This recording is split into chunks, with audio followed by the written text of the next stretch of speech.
everyone, it's Coco. Today I'm going to show you how to build your own digital thermometer. This is a really fun project using only an LCD screen and a temperature and humidity sensor to display the current temperature in Fahrenheit and Celsius and the current humidity level. Before we get started, let's go over everything we'll need. First, you'll need a microcontroller. For this project, I'll be using an ESP32. This is what we'll use to upload and run our code. You'll also need a breadboard, which is where we'll plug in and wire up all of our components. Next, you'll need a 1.8-inch full-color LCD module. I'm using the ST7735S, but if you use a different model, just keep in mind you might need to adjust your code and maybe even your wiring. I highly recommend referencing the documentation for your specific screen if you have to. Next, you'll need a DHT11 temperature and humidity sensor.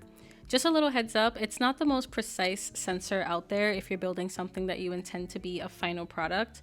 You'd instead want something like a BME 280 or a SHT31. But for learning and for this project, it works completely fine and it's cheaper. And finally, you'll need some jumper wires, specifically male to female jumper wires.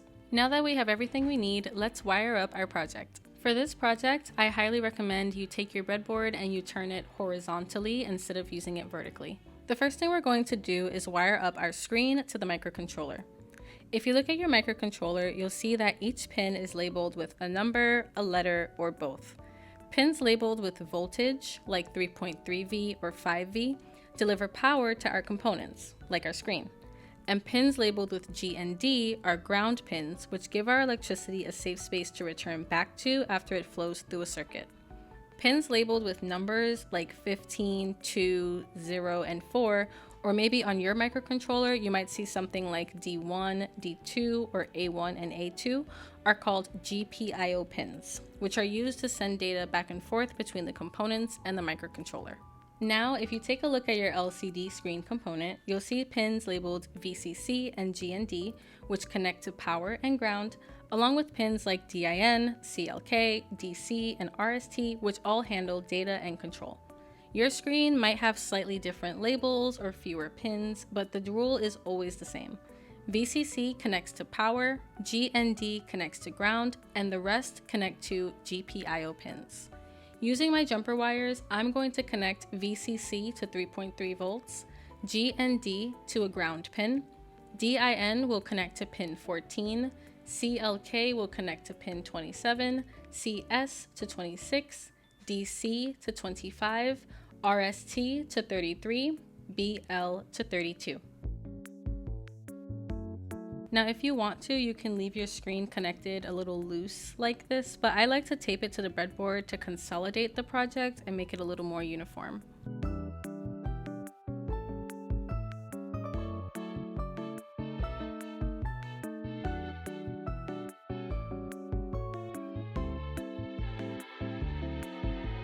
Next, we're going to wire up our temperature and humidity sensor. This is pretty straightforward. We're going to connect the left pin to pin 5 on the microcontroller, the middle pin to 3.3 volts, and the right pin to a ground pin. We're going to place our sensor on the breadboard so each pin is in its own column, and using jumper wires, we're going to connect the left pin to pin 5, the middle to 3.3 volts, and the right pin to ground.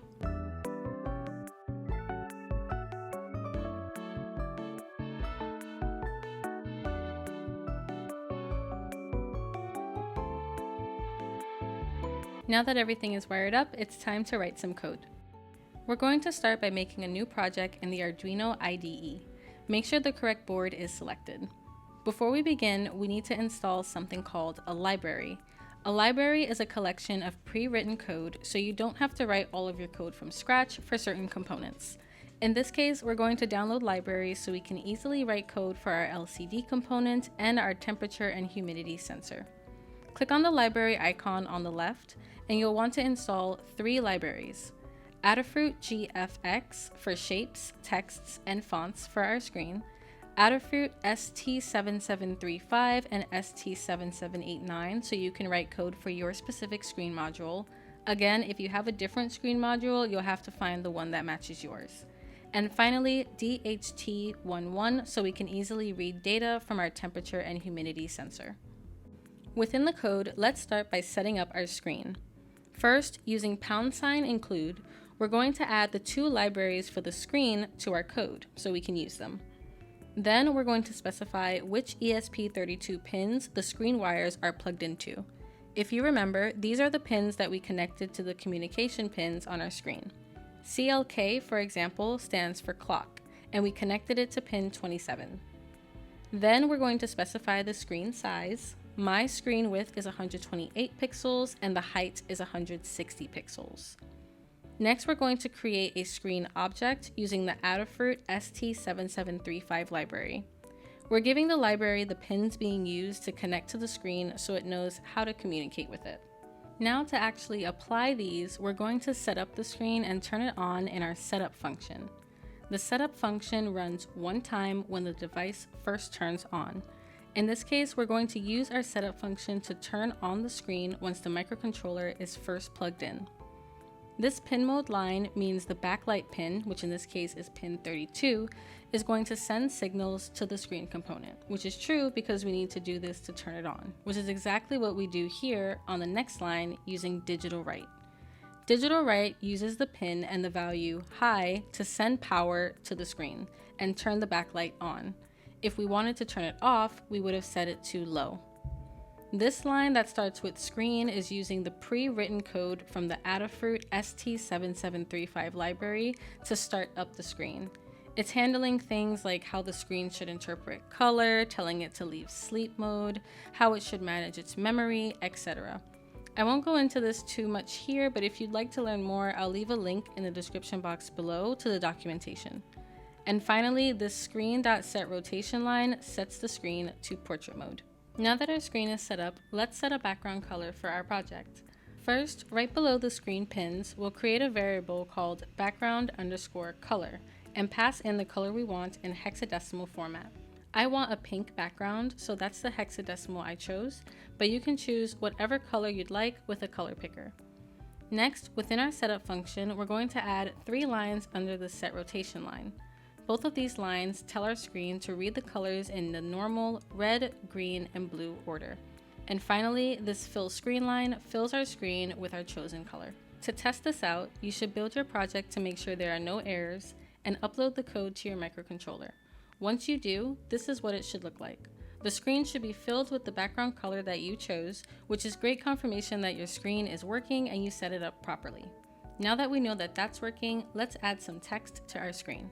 Below the background_color constant, we'll add 2 lines of code. One for the title text color called title_color, which is going to be black, and another one for the background of the text color called card_color, which will be white. Instead of using hexadecimal colors like we did for the background, the Adafruit ST7735 library already has constants for black and white colors built in, so we're just going to use those. Next, right above our setup function, we're going to create a new function called printCentered, which will ensure any text we print on screen using this function will be centered. When we use this function, we need to provide it with the text we'd like to display, how far down the screen we want it displayed, the text size, and the text color. Then, the function uses these values to set the size of the text, the color, calculate the X value that will center the text, and finally print it on screen. Next, in our setup function, right below the background color line, we'll add 2 lines of code. This screen.fillRoundRect line is to draw the white rectangle that will sit behind the title text. We're drawing starting 8 pixels from the left edge, 20 pixels down from the top of the screen, making it 112 pixels wide, 20 pixels tall. We're setting the corner radius to 10, which makes the corners rounded instead of pointy, and we're setting the color to our card_color constant. Finally, we're using our print-centered function we created to print the title by providing it with the values it needs, which we covered before. Feel free to change my thermometer to whatever you'd like, as long as it's not too long. When you upload the code to your microcontroller, this is what you should see. At the very top, you should see my thermometer, or whatever title you chose, with a rounded rectangle behind it. Now let's display our degrees in Fahrenheit. And of course, if you want to display it in Celsius, I'll show you how to do that as well. First, at the very top of our code, we're going to include the DHT11 library so we can use it for our temperature and humidity sensor. We're also going to include 2 fonts from our Adafruit GFX library. Sans in 9-point font for the F or C, depending on whether you want to display your temperature in degrees or Celsius, and Sans 24-point font in bold for the temperature number itself. Then, below the title color constant, we're going to add another constant called text color, which is going to be black. Obviously, you can reuse the title color constant if you want, since they're both black, but I chose to separate it so it's easier to read the code later, or if you'd like to choose a different color for either value. Below the Adafruit screen object, we're going to add 5 lines of code. Sensor pin is the GPIO pin that we connected our sensor to. Then, using the DHT11 library, we're going to use the sensor function to create our sensor and tell it what pin to listen for, which in this case is 5, similar to what we did for the screen object. Temperature left and temperature top are going to control how far from the left edge and how far from the top edge our text will appear on the screen. And this line, starting with GFX canvas, creates a drawing area that's 110 pixels wide and 44 pixels tall, which is big enough to fit the temperature value. Right below the print centered function, we're going to create 2 functions called canvas text width and print on canvas. Canvas text width will tell us how wide the text will be before we display it on the screen, so we can make sure it's centered. First, we create 4 items called corner X, corner Y, width, and height. And this next line is using a function called getTextBounds from the GFX canvas library. It's basically asking, if I wanted to draw this text, what size box will it fill? Then it tells us the space it will be from the corner of the screen, which is corner X and corner Y, and the height and width the area of the text will be. Then, since all we need is the width, the function itself returns only the width value from the results of the line above. Next, we have print on canvas, which will tell us where the top left corner of the text should go, so we know where to place the F or C symbol. Again, we're using the getTextBounds function from the GFX canvas library to get the corner X, corner Y, width, and height values, and we use those to set the cursor where the text will start to draw and print it on the screen. Finally, right below, we're going to add another function called print temperature. This is a little bit of a long one, but I'll go through it line by line. This function builds the entire reading of the temperature, from the number to the degree symbol to the unit of measurement that we're using. It puts it all together using the functions above, and it displays it on the screen. First, we're creating a variable called numberText to hold the number, and we're using sprintf to format the number to text. Then we're erasing the area by clearing it and making it white so we don't display old data, and we're starting with a completely clean slate. Then we set the temperature color to the text color we chose, and the font to the 24-point bold font. Number width is how wide the number will be. For the letter, on the top left of the number, we're setting the font to 9-point sans, and the letter width will be how wide the letter will be. From this point on, we have all the measurements we need to display the entire value, so we do that in these last few lines. First, we get the X value to center the entire text. We set the font to the 24-point bold sans font and draw the number. Then we set the X value to start drawing the degree symbol, and we draw the inner and outer ring. Then we set the font back to small 9-point font and draw the C or F. Finally, we take everything and display it onto the screen so the user can see it. Now that we have all of our functions, let's actually display it on our screen. In our setup function, we're going to add 1 line of code under our title line to draw the white background for the temperature. Finally, we're going to add to our loop function. The loop function is a function that runs over and over again while your device is on. In this case, we want to add this logic to our loop function so the value updates live if anything changes in the current climate. First, let's create 2 variables to keep track of our degrees Celsius and the humidity.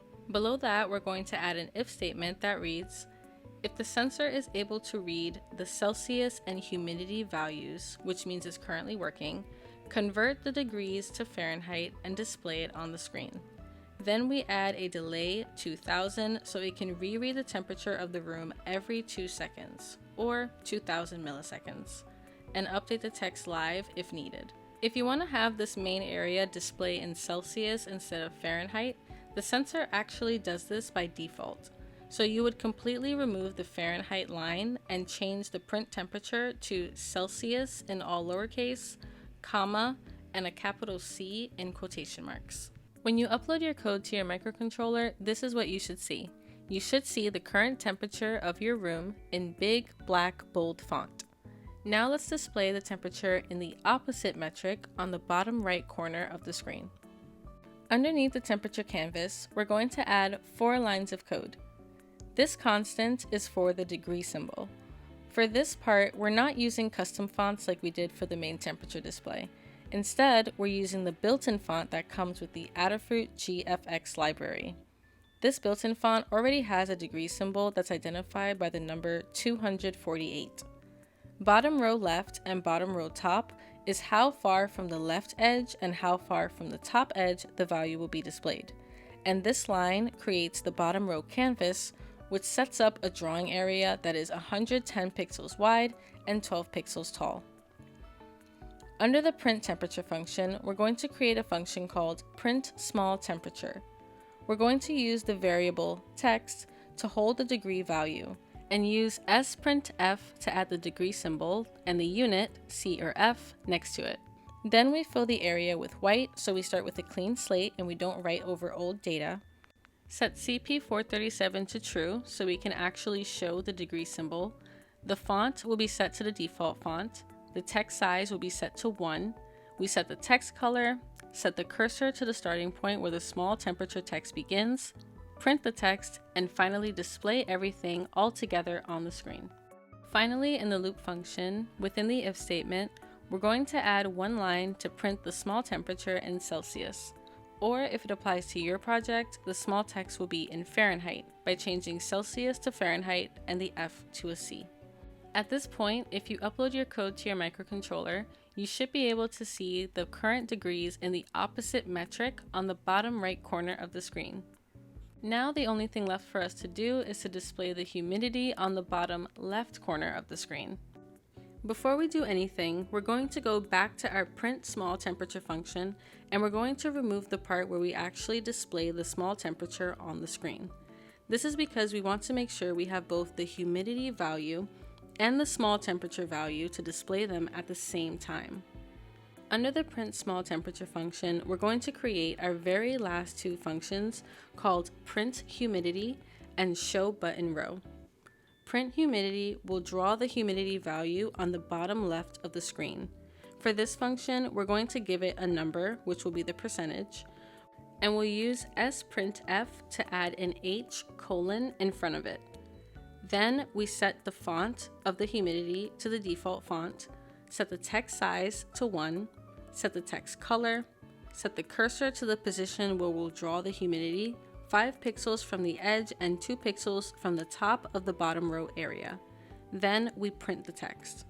Show bottom row takes whatever is currently in the bottom row canvas and makes it visible to the user so they can actually see the 2 values. Now for the very last step, in the if statement within the loop function, we're going to add print humidity to actually place the humidity value where it's supposed to be, and we'll add show bottom row so it's visible to the user. And if you upload this final piece of code to your microcontroller, you'll see that you have all the information you need for your thermostat project. You should have the temperature nice and big in the middle of your screen in your metric of choice. Then you should have the temperature on the bottom right in an alternative metric, and the humidity level on the bottom left. Congratulations! You've successfully completed your thermostat project. I hope you learned something from this video, and most importantly, I hope you had a lot of fun. Let me know what you think in the comments, and make sure you like the video and subscribe to my channel for more fun tech content like this. Keep learning, keep building, and keep having fun, and I will see you all very soon.